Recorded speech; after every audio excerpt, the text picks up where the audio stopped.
یعنی شما هیچ دشمنی با اهل بیت ندارید، یعنی شما اونا رو به قول معروف دشمنان آقا من دشمنان اهل بیت لعنت میکنم. ما دشمنی داریم؟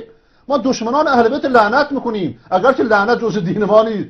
ما اهل بیت از خودمون میدونیم. ما میگیم اهل بیت همشون اهل سنت بودن، یک نفرشون شیعه نبوده.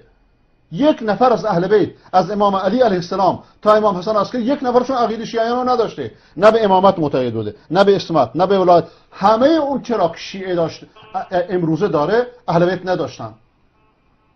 حاضرم این موضوع رو با هر مرجعی از مراجع شیعه مناظره بکنم. چطور ممکنه باشون دشمنی داشته باشیم که بر نماز برشون درود میفرستیم؟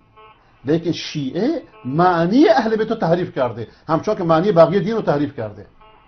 اهل بیت 12 نفر نیستن، اهل بیت فقط 16 نفر نیستن، اهل بیت 14 معصوم نیستن. ما مکلفیم اهل بیت رو دوست داشته باشیم، مکلفیم بر اونها بر نماز درود بفرستیم. چرا؟ به خاطر محمد علیه السلام. مکلفیم که اصحاب پیغمبر رو دوست داشته باشیم به خاطر محمد صلی الله علیه و سلم.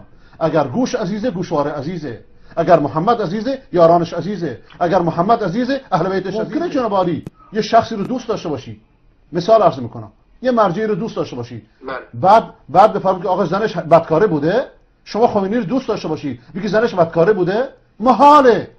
پیش همه عاقلان دنیای محاله. آقا بله درسته. خب امروز شیعه همین کارو میکنه. شیعه امروز با پیغمبر چه صورت؟ کل شیعه؟ نه کل شیعه نه. کل شیعه اگر بگم کل شیعه جنایته. امروز بسیاری از رهبران شیعه، بسیاری از علمای شیعه، اکثریت علمای شیعه همین کارو میکنن. خب امروز این عقاید در میان شیعه جز متواتراته.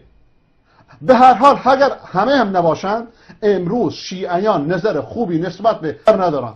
آیا این تصویری که شیعه از پیغمبر داده، این چه پیغمبریه؟ نعوذ بالله، خاکم بدهن. چی بهتون بگم؟ وقتی شما به قول معروف حرفاتون منطقی هستن، من جواب ندارم برای حرفاتون.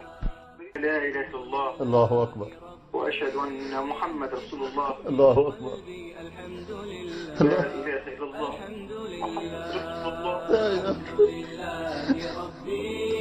يهتك باسمك قلبي الحمد لله الحمد لله اللهم تقبل ای خدایا ازش بپذیر، ای خدایا ازش بپذیر، ای خدایا دلش را صاف کن، ای خدایا دلش را پر از نور ایمان بگردان، دلش را پر از نور قرآن بگردان.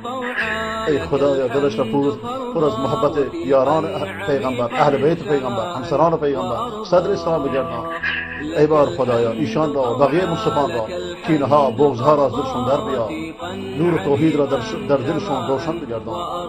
ای خدایا او را مشعل هدایتی برای قوم خودش بگردان، مشعل هدایتی برای خانواده خودش بگردان. روز به روز قرآن و سنت نزدیکترش کن، روز به روز توحید نزدیکترش کن. الحمد لله الحمد لله الحمد لله الحمد لله الحمد لله